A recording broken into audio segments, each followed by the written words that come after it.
ಯಾರಿಗಾರ ಓದ್ಕೊಳೋರಿದ್ರೆ ಓದ್ಕೊಡ್ರಿ, ಗ್ರೂಪ್ಗೆ ಹಾಕ್ಬಿಡ್ತೀನಿ.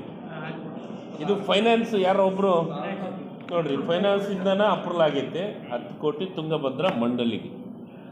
ಯಾರು ಆರೋಪ ಮಾಡಾಕತ್ತಾರ ದಯಮಾಡಿ ಮಾಧ್ಯಮದ ಗೆಳೆಯರ ಹತ್ರ ವಿನಂತಿ ಮಾಡ್ಕೊತೀವಿ. ಆರೋಪ ಮಾಡೋಕ್ಕಿಂತ ಮುಂಚಿತ ರಿಜೆಕ್ಟ್ ಆಗಿದ್ದು ಒಂದು ಕಾಪೀಸ್ಗಳ್ರಿ ಅವ್ರ ಹತ್ರ, ಒಂದು ಕಾಪೀಸ್ಗಳಿ, ಒಂದು ಕಾಪೀಸ್ಗಳಿ ಸರ್. ನನಗೆ ಅದೇ ನೋಡ್ರಿ, ಕನ್ನಯ್ಯ ನಾಯ್ಡು ಅವರು ಭಾಳ ಹಿರಿಯರು. ಆರೋಪ ಮಾಡೋಕ್ಕಿಂತ ಮೊದಲು ಮಾಹಿತಿಯನ್ನು ತೆಗೆದುಕೊಂಡು ಆರೋಪ ಮಾಡಲಿ. ನಾವು ಕ್ಲಾರಿಫಿಕೇಷನ್ ಕೊಡೋಕ್ಕೆ ಭಾಳ ಸ್ಪಷ್ಟವಾಗಿದ್ದೀವಿ. ಆಗಿತ್ತು ಅಂದರೆ ಹೆಚ್ಚು ಕಡಿಮೆ, ಫೈನಾನ್ಸ್ದಾಗ ಹೆಚ್ಚು ಕಡಿಮೆ ಆಗಿತ್ತು ಅಂದರೆ ಕೊಡಿಸೋಣ ದುಡ್ಡು. ಇವತ್ತಿನವರೆಗೂ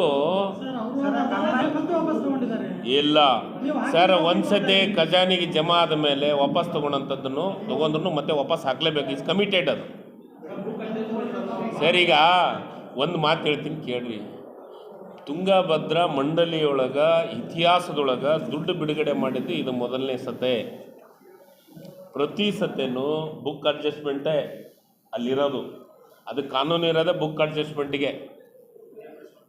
ಇಲ್ಲಿವರೆಗೂ ಆಂಧ್ರ, ತೆಲಂಗಾಣ, ಕರ್ನಾಟಕ ಏನು ಶೇರ್ ಐತೆ ಅದನ್ನು ಕೇಂದ್ರ ಸರ್ಕಾರದವ್ರು ಖರ್ಚು ಮಾಡಲೇಬೇಕು. ಮಾಡಿದ ಮೇಲೆ ನಮಗೆ ಕೇಂದ್ರ ಸರ್ಕಾರದಿಂದ 3 ರಾಜ್ಯಕ್ಕೆ ದುಡ್ಡು ಬರ್ತೈತಲ್ಲ, ಆ ದುಡ್ಡನ್ನು ಅವರು ಡಿಲೀಟ್ ಮಾಡ್ಕೊಂಡು ಅಲ್ಲಿ ನಮಗೆ ಬುಕ್ ಅಡ್ಜಸ್ಟ್ಮೆಂಟಿಗೆ ತೋರಿಸ್ತಾರೆ ಪ್ರತಿ ಸತಿ. ಇದು ಯಾರೋ ಒಂದಿಷ್ಟು ಮಂದಿಗೆ ಮಾಹಿತಿನೇ ಇಲ್ಲ. ಸುಮ್ಮ ಮಾಧ್ಯಮದ ಗೆಳೆಯರ ಹತ್ರ ಬಂದಗಳೇ ಏನೆಲ್ಲ ಮಾತಾಡೋದು. ನಿನ್ನೆ ಯಾವುದು ಜಿಲ್ಲಾ ಅಧ್ಯಕ್ಷರು ಮಾತಾಡಿದ್ದು ನೋಡಿದೆ, BJP ಜಿಲ್ಲಾಧ್ಯಕ್ಷರು. ಅವ್ರಿಗೆ ಏನು ಗೊತ್ತೈತೆ, ವಾಸ್ತವ ಸತ್ಯ ಏನು ಗೊತ್ತಿದೆ ಅವ್ರಿಗೆ. ಆಮೇಲೆ ನಾಡಗೌಡರು ಮಾತಾಡ್ತಾರೆ. ಇವರೆಲ್ಲ ನನಗೆ ನಾಡಗೌಡರು ಮಾತಾಡೋದು ಭಾಳ ಕೆಟ್ಟ ಅನ್ಸುತ್ತೆ. ಯಾಕಂದ್ರೆ ಅವ್ರು ಓದ್ಕೊಂಡವರು, ತಿಳ್ಕೊಂಡವರು, ಮಂತ್ರಿ ಆದ ಇದ್ದು ಬಿಡ್ರಿ ಪಾಪ. ಜಿಲ್ಲಾಧ್ಯಕ್ಷ, BJP ಜಿಲ್ಲಾಧ್ಯಕ್ಷ ಇದು ಅದನ್ನೂ ಇಲ್ಲ ಇದನ್ನೂ ಇಲ್ಲ.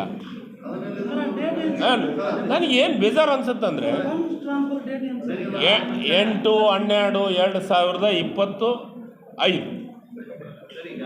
ಆಮೇಲೆ ಸರ್ ಒಬ್ಬರ ಹೇಳ್ಬಿಡ್ತೀನಿ ಸರ್. ಕನ್ನಯ್ಯ ನಾಯ್ಡು ಅವರು ಎಕ್ಸ್ಪರ್ಟ್ ಫೈನಾನ್ಷಿಯಲಿ ಮ್ಯಾಟ್ರ್ ವಿಚಾರದೊಳಗೆ ನಮ್ಮನ್ನು ಕೇಳಿ ತಿಳ್ತಾರೆ. ಗುತ್ತೇದಾರರಿಗೆ ನೀವು ಮಾತಾಡಿದ್ರಿ. ಇಲ್ಲಿವರೆಗೂ ಗುತ್ತೇದಾರರಿಗೆ 11 ಕೋಟಿ ದುಡ್ಡು ಕೊಟ್ಟಿದ್ದೀವಿ, ಪೇಮೆಂಟ್ ಮಾಡಿದ್ದೀವಿ. ಅವ್ರು ಕೆಲಸ ಮಾಡಿದ್ದಕ್ಕೆ 11 ಕೋಟಿ ದುಡ್ಡು ಕೊಟ್ಟಿದ್ದೀವಿ. ಮಂಗಳವಾರ ದಿವಸ 3,80,00,000 ಕೊಡ್ತಾ ಇದ್ದೀವಿ. ಅಂದರೆ ಎಷ್ಟಾಯ್ತು? 15 ಕೋಟಿ ಆಯ್ತು. ಮಂಗಳವಾರ ಕೊಡ್ತೀವಿ. ಮತ್ತೆ ಒಂದು ಬಿಲ್ ಸಬ್ಮಿಟ್ ಮಾಡಿದಾರೆ ಅವರು.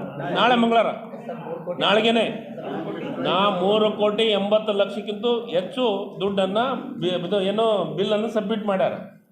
ಅವರಿಗೆ ಭಾಳ ಸ್ಪಷ್ಟವಾಗಿ ಹೇಳಲಿಕ್ಕೆ ಇಷ್ಟಪಡ್ತೀನಿ ಮಾಧ್ಯಮದ ಗೆಳೆಯರ ಮುಖಾಂತರ ಮತ್ತು BJPಯ ಮಿತ್ರರಿಗೆ ಭಾಳ ಸ್ಪಷ್ಟವಾಗಿ ಹೇಳ್ತೀವಿ.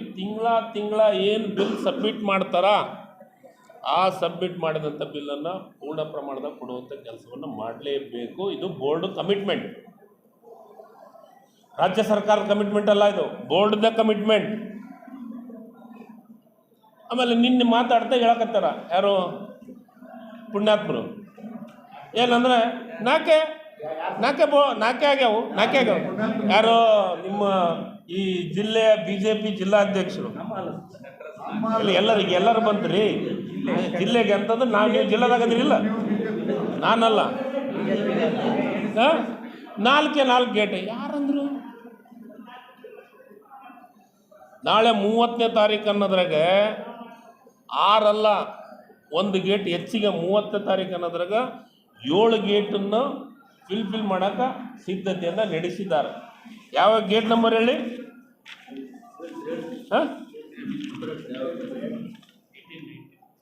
18 ಕಂಪ್ಲೀಟ್ ಆಗೈತೆ. 27, 20, 04, 11, 19 6 ಗೇಟು. ಅಂದರೆ ಅವ್ರ ಬಾಂಡ್ನಾಗ ಅಗ್ರಿಮೆಂಟ್ನಾಗ ಏನು ಬರೆದು ಕೊಟ್ರಂದ್ರೆ 1 ತಿಂಗಳಿಗೆ 6 ಗೇಟ್ ಕಂಪ್ಲೀಟ್ ಮಾಡ್ತೀವಿ ಅಂತ ಬರೆದು ಕೊಟ್ಟಾರ. ಆದ್ರೆ 1 ಗೇಟ್ ಹೆಚ್ಚಿಗೆ ಮಾಡ್ತೀವಿ ಅಂತ ಹೇಳಕತ್ತಾರ. ಆ ಗೇಟ್ ನಂಬರ್ ಹೇಳಿಲ್ಲ ಅವ್ರು ನನಗೆ. ಮತ್ತು ಆಮೇಲೆ ನೆಕ್ಸ್ಟ್ ಮಂತು ಅವ್ರು ಓರಲಾಗಿ ನನಗೆ ಹೇಳಿದ್ದು, ನಾವು ಈ ತಿಂಗಳ ನಮಗೆ ತೊಂದರೆ ಆಗತ್ತಂತ ನಾನು ನಿಮಗೆ ಕರ್ಕೊಂಡು ಹೋದತ್ನಾಗೂ ನಿಮ್ಮ ಮುಂದೆನೇ ಹೇಳ್ಯಾರ. ನಿರಂತರ ಸುದ್ದಿ ಹಾಗೂ ಮಾಹಿತಿಗಾಗಿ ನಮ್ಮ ಚಾನಲ್ ಲೈಕ್ ಮಾಡಿ ಮತ್ತು ಸಬ್ಸ್ಕ್ರೈಬ್ ಮಾಡಿ.